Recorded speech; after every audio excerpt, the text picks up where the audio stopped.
நிகிதா, பாகிஸ்தானில் அண்மை கால வரலாறு காணாத அளவுக்கு மிகப்பெரிய உயிரிழப்புகள் ஏற்பட்டிருக்கு என்றுதான் கூற வேண்டும். அதிலும் இந்த ஆண்டு கடந்த 2025 அந்த ஓராண்டில் மட்டும் கிட்டத்தட்ட 1059 தீவிரவாத தாக்குதல்கள் நடைபெற்று அதிலே மிகப்பெரிய அளவுக்கு உயிரிழப்பு, அதுவும் பாதுகாப்பு படை உயிரிழப்பு மட்டும் 1278 பேர் உயிரிழந்திருக்கிறார்கள். 1278 என்று 1278 ஃபெட்டாலிட்டிஸ் என்ற வகையிலே அந்த தகவல் வெளியாகி இருக்கிறது.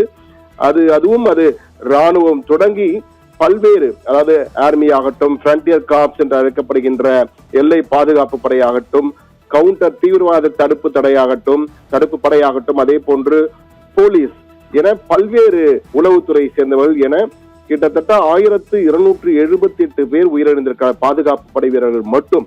அதுவும் இது கடந்த ஜனவரி 1ஆம் தேதியிலிருந்து கடந்த டிசம்பர் 10, 2025 வரை எடுக்கப்பட்ட தகவல். இந்த புள்ளி விவரமானது 1971 பங்களாதேஷ் உருவாகும் போது ஏற்பட்ட இழப்புகள், பாதுகாப்பு படை வீரர்கள் இழப்புக்கு விட அதிகமாக தற்போது கிட்டத்தட்ட அண்மைகால வரலாறு பாகிஸ்தான் போல் நடந்ததே இல்லை என்று கூறும் அளவுக்கு மிக மோசமான ஒரு டெட்லியஸ்ட் இயர் என்பார்களே, அது போன்ற ஒரு உயிரிழப்பு அதிகமான ஒரு ஆண்டாக பாகிஸ்தானுக்கு கடந்த 2025 கடந்திருக்கிறது. பாதுகாப்பு படை வீரர்கள் மட்டுமல்ல, பொதுமக்களும், இந்த தீவிரவாத தாக்குதலில் பொதுமக்களும் 652 பேர் உயிரிழந்திருக்கா என்பது மிக கவலைக்குரிய விடயமாக பார்க்கப்படுகிறது. ஆனால் பாகிஸ்தானை பொறுத்தவரையிலே நாங்கள் 2072 இது போன்ற தீவிரவாத தாக்குதல்கள் எல்லாம் தடுத்து நிறுத்தியிருக்கோம் என கூறினாலும், குறிப்பாக பலுச்சிஸ்தான், கைபர் பக்துன்வா ஆகிய பகுதிகளிலே தொடர்ந்து பலர் கொல்லப்பட்டிருக்கிறார்கள். இதற்கு காரணம் என்னவென்றால், தீவிரவாதிகளை ஊக்குவித்து தீவிரவாதிகளை உருவாக்கி அனுப்பியதால் ஏற்பட்ட நிலைமைதான் தற்போது அவர்களையே பூமராங் போன்று மீண்டும் திருப்பி தாக்குகிறது என்ற விமர்சனம் தற்போது சமூக வலைதளங்களில் இந்தியா மட்டுமல்ல பல்வேறு நாடுகளை சேர்ந்தவர்கள் எல்லாம் வைக்க ஆரம்பித்திருக்கிறார்கள். காரணம், பாகிஸ்தான் எல்லை பகுதியிலே இது போன்ற தீவிரவாத முகாம்களை அமைத்து தீவிரவாத ஊக்குவித்து தேவையற்ற குழப்பங்களை ஊடுருவல் செய்து மற்ற நாடுகளில் தேவையற்ற குழப்பங்களை ஏற்படுத்தியதால் தற்போது அவர்களுக்கே இது பூமராங்காக அவர்கள் உள்நாட்டிலேயே ஒரு யுத்தத்தை உருவாக்கும் வகையில் 4 முனைகளிலும், வடக்கு, தெற்கு, கிழக்கு, மேற்கு என 4 முனைகளிலும் தீவிரவாத தாக்குதல்கள் பாகிஸ்தானுக்குள்ளேயே நடைபெற்றுக் கொண்டிருக்கிறது. பாகிஸ்தான் ஏற்படுத்திய தீவிரவாதிகளே அவர்களுக்கு எதிராக போராடுகிறார்கள் என்ற வகையெல்லாம் சமூக வலைதளங்களிலே தற்போது விமர்சனங்கள் வைக்கப்பட்டு வருகின்றன.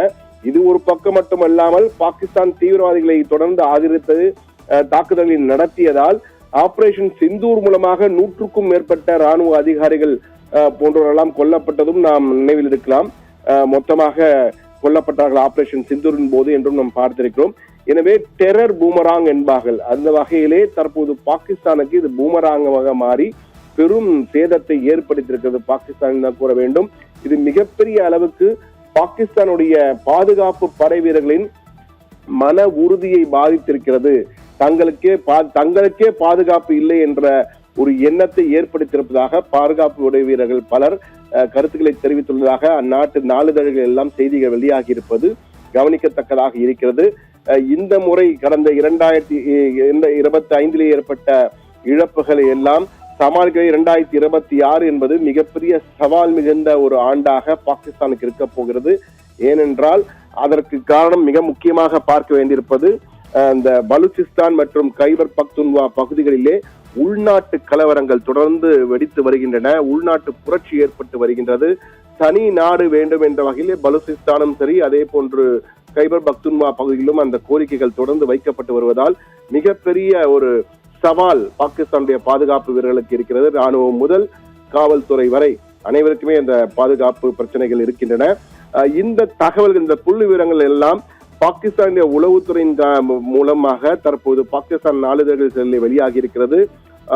அதாவது Pakistan institute for conflict and security studies என்ற அமைப்பின் மூலமாக இந்த தகவல் வெளியாகி இருக்கின்றன. மிகப்பெரிய அளவுக்கு பாதிப்புகள் ஏற்பட்டிருப்பதாக, அதே போன்று கடத்தலும் கடந்த 215 பெரிய கடத்தல்கள், ஒரு ரயிலையே கடத்தி சென்ற சம்பவம் நடைபெற்றதெல்லாம் நாம் மறந்துவிட முடியாது. எனவே பாகிஸ்தானுக்கு 2025 பாகிஸ்தான் பாதுகாப்பு படை வீரர்களுக்கு மிக மோசமான ஒரு ஆண்டாக அமைந்திருக்கிறது. வரும் ஆண்டிலே அதை சமாளிப்பதற்காக மிகப்பெரிய சவால் அவர்களுக்கு காத்திருக்கு என்பதுதான் யதார்த்த நிலையாக இருக்கிறது.